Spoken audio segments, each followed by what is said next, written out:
tayo lalabas guys dahil napakalakas pong hangin, napakalakas pong ulan, at saka bukod roon, sobrang lamig, kaya delikado magkaupo tayo dahil sobrang lamig. Kaya mas mabuti na sa loob lang tayo ng bahay, walang tayong importante pupuntahan. Kung sakaling labas pa tayo, bibili na kung ano man sa tindahan, mapapayo tayo. Kailangan magpayo.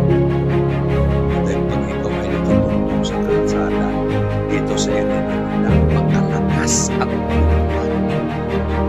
Kakatakot sa kayong hangin, talagang maharapa sa aming kalsada. Kaya mga kababayan, mag-iingat po tayo sa ating paglalakad o paglalayag saan man tayo pupunta talagang bagsak ay bagyong Nando. Kaya mag-ingat tayo. Kaya dito tayo sa bahay. Huwag tayong alis. Bye-bye.